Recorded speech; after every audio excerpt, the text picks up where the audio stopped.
Welcome back to Game Day Media. You guys already know what time it is. It's time for another reaction. Today we got a good one, man. We have got a good one. But before we get going, guys, remember to like, comment, and subscribe to the video on the way in. Let me know your thoughts down below in the comment section as well, because this should be an interesting conversation. A woke journalist gets animated over a heated debate about foreign criminals. Hey, I'm here for it, man. I'm here for the conversation. I'm here for the vibe. As I said, guys, sit back, relax. You know what I mean? Let's watch. And I'll Well, come on inside and get yourself something cool to drink. give you my thoughts as well. Let's head over there, man. Let's get it. Employment gap in this country, and the wages don't live up to what it is that people actually should be paid equitably. So you're saying people should be able to commit crime because they're not paid enough when they come to this country? You can simplify it all you want, but you have shown yourself that is a horrible thing to I've shown myself as what? Disgusting. I've shown myself as... No, hang on. Why is she getting all we're only 17 seconds in and she's already getting animated, bro? What's going on? Everybody knows you never go full retard. Relax. He didn't call you nothing. He just, you know what I mean? Like, he ain't even looking at you. Like, relax. Why are you getting, and you're telling the host to hang on as well. I'd have told you, shut your mouth. I've shown myself as But what? that's absolutely disgusting. Say the words you want talk to about say. people. What word am I trying You're to say? accusing me I of said exactly racism. what I meant. Accusing me of racism. I told Yes, you you exactly. are. I said it's Nah, why are we always going to racism, man? Every time we have a conversation with something, it has to go to racism. Like, what, we can't just have a debate and disagree and agree on things without making it into a race war? disgusting. And I'm allowed to say that. Disgusting? I heard you. Yesterday's episode of Storm Huntley was yet another example of what happens when common sense meets performative outrage. The debate, whether foreign nationals who commit crimes in the UK should be deported. Sounds straightforward enough, right? Apparently not, because what should have been a simple discussion about law and order quickly descended into a shouting match about racism, colonialism, and Britain's alleged responsibility for every crisis in the world. Before we get into it, a reminder to subscribe to Babatunde Schmidt. No, wait, I might have to go and subscribe to Babatunde Smith and also subscribe to over here as well. Game Day Media, the place to be. More political takedowns that the mainstream media would rather you ignore. At the center of the carnage were Lowry Turner and Marvin Harrison, with Turner advocating for the obvious: if you commit a serious crime in a country that isn't yours, you should be deported. That's an interesting one. I'd love to know what you guys think. If you commit a serious crime, I think, but you'd have to serve the time in the country that you committed a crime, though. If it's a serious one, can't be deported. And then what happens then? You know what I mean? Because we have to think about whatever you did and who it affected within the country that you did it in. So that you're going to be able to just leave there and not, you know what I mean? So, yeah, I don't know if I agree with this one here, but let's hear the conversation. Marvin Harrison, on the other hand, appeared to be on a mission to complicate the most basic concept of national security. Marvin, what's your view on foreign prisoners? There's a really strong part of me that says we have a system in place that I think if you do more than 2 years, you are up for deportation after that. Is it 12 months or 18 months? And I like that system because it has a threshold of accountability. We do know that a lot of people who are minoritized or migrants are over policed anyway, and so what we don't want to do is create a system where the first thing is they get kicked out of the country. I do find the examples that I've been reading really disappointing. So things like drug dealers being allowed to stay because of being able to be a father figure. But I don't want to get into a police. Well, you think that's a bad reason to be able to stay? I don't think it's a strong enough reason to stay. I think you should be under review at that particular point. And it's really difficult when I know of real cases that are being put in place where actually people are having their human rights being violated in the country that they're being purported to return to, and they need that protection. And the idea of it being exploited really upsets me. But we cannot go into a blanket case of actually just saying everyone should be deported as soon as they commit a crime, because I don't think it should just be like that, to be fair. But I think that it lacks a bit of context, because it has to be, what did you do? Because if you did a heinous crime or something crazy, then Yeah, but then I don't know because, as I said earlier, I think you would have to then serve the time within the country that you committed those crimes. Unless you got an extradition treaty, I don't know. I don't know what in terms of what country that said person is coming from. Do they extradite them to go and serve the time within that country? How does that look like? But if I don't know, I don't advocate stealing, but if you took a sweet out of a shop or something, can't just be trying to deport people for that. Because there are real things happening in a lot of the countries which Britain has played a role in destabilizing and actually exploited a lot of cultural elements that are playing a role in terms of why they're not able to go back to those countries. And I think we should be a bit more aware of what that impact is. I just don't like the idea of it being exploited. So I think there needs to be a review of how it works. Lodi. I think that, number one, we elect a government, British governments to look after British people. So actually, the welfare of British people is more important to me than the welfare of people overseas, because that's who we elect our governments. No, actually, I'm English. I don't disagree with that. I think you have to look after the people within your country, and then if you can aid elsewhere, then do so. But first, you have to make sure your country is, at a good level in terms of we've sorted out the homelessness, people are going starving. Those things we have to kind of nip in the bud and make sure that is set, because you can't be having like homeless people, and you can't be having people that's going without food, and children and mothers and fathers. But then we're sending like billions of pounds across the wherever it may be to go and help somewhere else, but at home you haven't sorted out the people that's within your country. And that goes for everyone that's within that country as well. And then if you can go and lend a helping hand, then of course, do so. It's not about just being selfish. You have to go and, lend a helping hand across the world as well. To protect.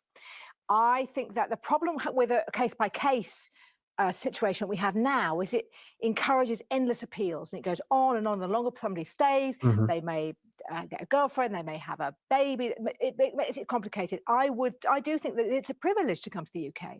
It's a I think it's a privilege to go to any country, to be fair. So many cultures, so many beautiful places, so many beautiful sceneries, beautiful cultures, beautiful people to go and visit. So I think it's a privilege to go to any country, in my opinion. He ain't lying. Not just the UK. a privilege to be welcomed here and to make a life here. And if you commit a crime, I think that you've violated that great privilege you've been given. So I think the default should be, I think there should be allowed appeals, but I think the default should be, if you commit a crime of a certain level above, a violent crime, for example, drug dealing would be another one, and I don't know what the list would be, that, yeah, you should be deported. The problem comes when some countries don't want to take criminals back, and other people, the human rights... Sorry. Human rights are used as a reason to say, I can't be deported because I have a family here. Well, they can go with you. Why are you saying this stuff? Turner. Oh my gosh, no, I don't think it works like that. I don't think it works like that. I don't think you can just uproot a family. You know, obviously the person that commit the crime, I'm not going to disagree or agree. I think I'm kind of split with this at the moment, but you can't uproot, the child's education, the mother may be working, whatever, and uproot their life and say, well, we're going to deport them. If you want to go, you can just go with them as well. Like, I don't think it's that easy. His argument was crystal clear. Residing in the UK is a privilege, not a right. If someone is given the opportunity to live here and they repay that by committing a serious crime, why on earth should the British taxpayer continue to support them? As the debate raged on, it became clear that this issue wasn't just about crime. It was about the broader question of immigration and national responsibility. Harrison argued that some of these offenders had been invited to the UK, built lives here, and shouldn't automatically be cast out. Okay, but let's take the example of the drug dealer or somebody involved in the drug industry who hasn't settled here and they've been allowed to stay on the basis that they provide a male role model for their child. Not a very good role model if you're dealing drugs. Okay, that would absolutely be an argument for that. But what if the country you would deport them back to would use capital punishment to fit their crime? Are we then not morally responsible to protect them? No, we're not. Whoa. Yo, listen. I don't know who you are, miss, but yeah, If they're looking at like capital punishment and it's something crazy, yeah, I don't think you can just go like, no, I'll just send them back there and let them go out and have to deal with that. If the crime isn't that bad, and listen, there's so many different crimes, and I think that's up for debate. I'll leave that down to you guys. What kind of crimes you think, you know, that justifies this kind of harsh treatment? I'll leave you guys down there. I have my own opinions on that as well, but we won't get into that. But the way she's saying it is as if like it doesn't matter what crime it is right now. Listen, whatever, we send you back. If you stole something, and listen, we don't condone that, but if you stole something, then listen, if the capital punishment is you lose an arm, you lose an arm. Like, that's what she's going with. That's crazy. Person came here and we welcomed them, and they have violated that trust. So some of these people have been here since childhood, and they are more British citizens than not. And so we start getting into the nuances of when do you actually become British? And that's a big question. When do you actually become British? Say you weren't born here. Are you obviously your class as a British citizen? But when do you get that, like, oh, I am now British? Like when do you? Let me know in the comments, guys. Guys from England as well. Be open and honest. You know what I mean? Put a scale on it. Let's see if it marries up with most.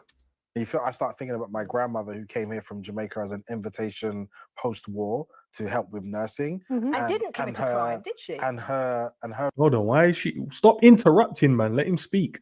Her experience here and being criminalized, even as a woman, and even my experience now being criminalized as a black man, the amount of times I've been stopped by police for an array of things where I'm doing nothing. And I think about that being an opportunity to then send me back to Jamaica, I'm sure the idea would be, is absolutely frightening. And I don't think that's the kind of And you would worry this might be a slippery slope. It will absolutely get abused, as is stop and search and many other law and order processes. Yeah, I agree with that still. You know what I mean? I agree. Like if you leave it like room, if you leave it open, and they can just decide like, look, stopped you bare time, searched you and whatever, like we can just send you back to Jamaica for an example. Yeah, nah. Especially if the guy is growing up here in it, he doesn't understand how Jamaica runs. To throw him back into that, yeah, it's going to be crazy for him. I don't think he wouldn't be able to handle that. All right.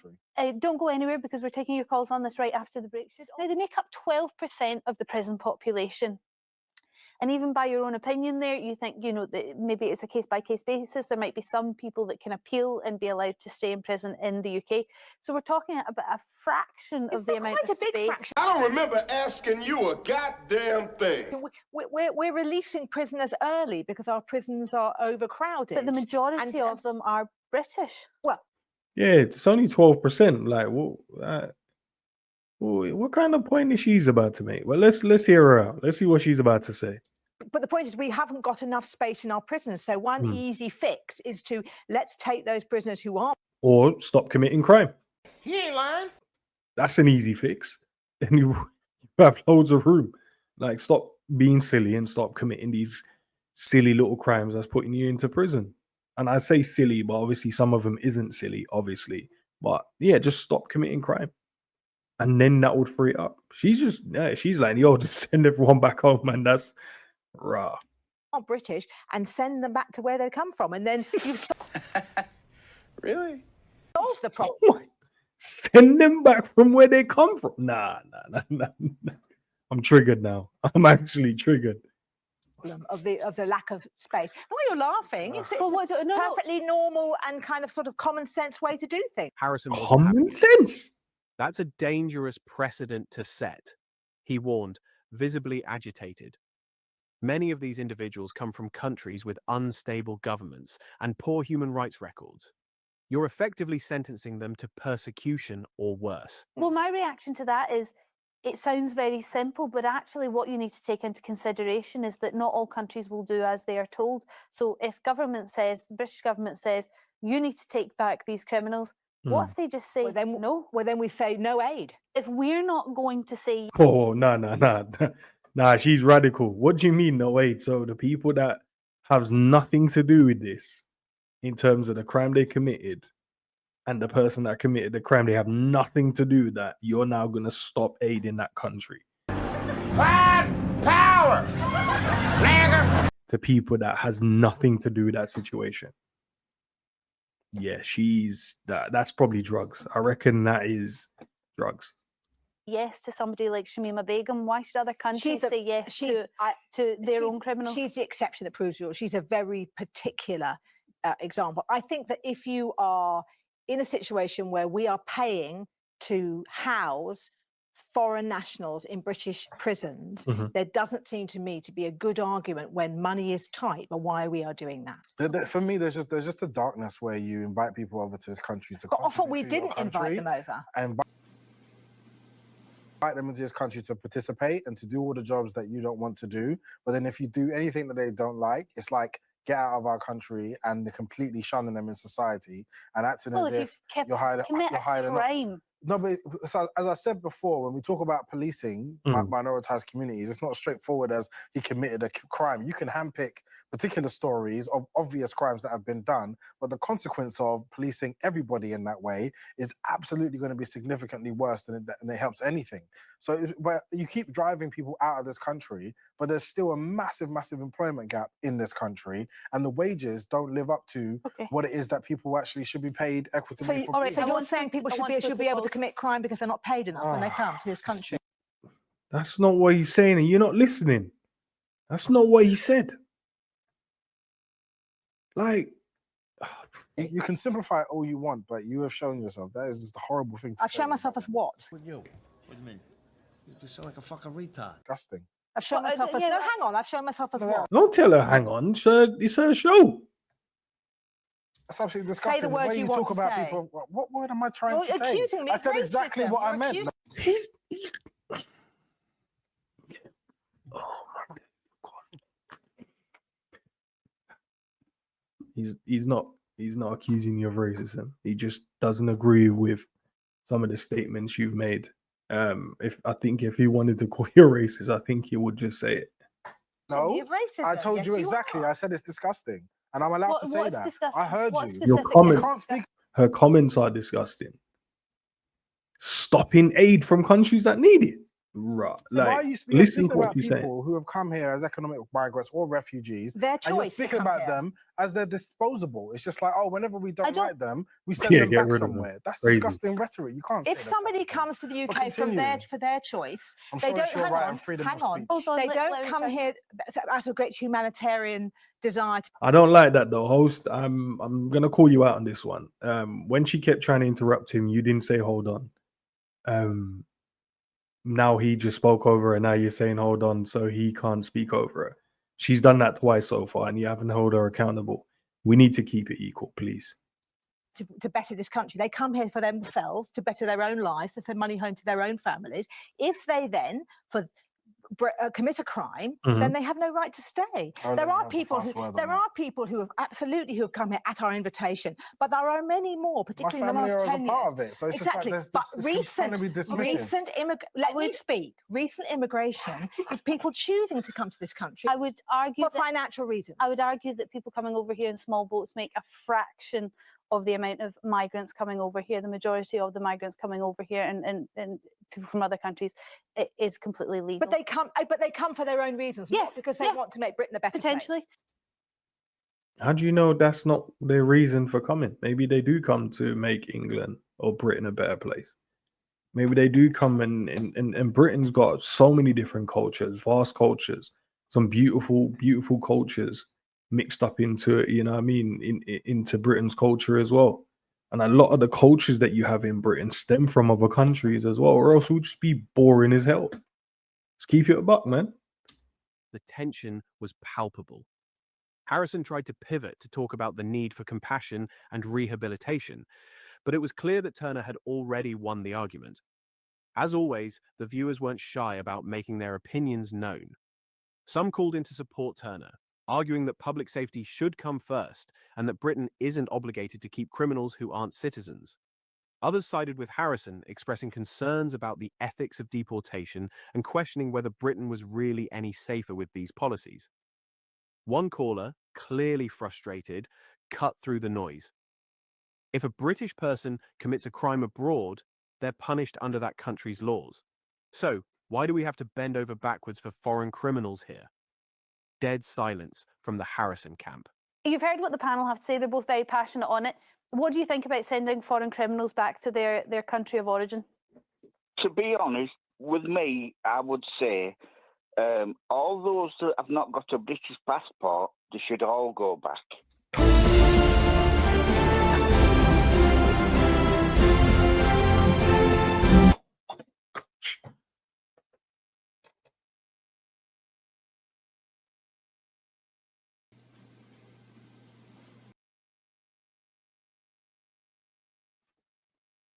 12% of people that are in our prisons that do not have a British passport.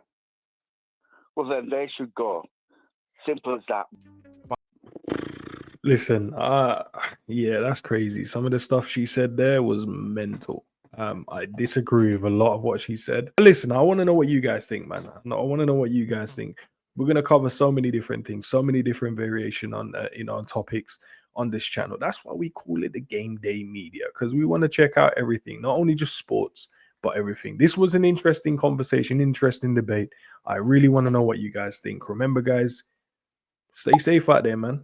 And remember, like, comment, and subscribe to the channel. And we'll catch you on the flip side. Peace.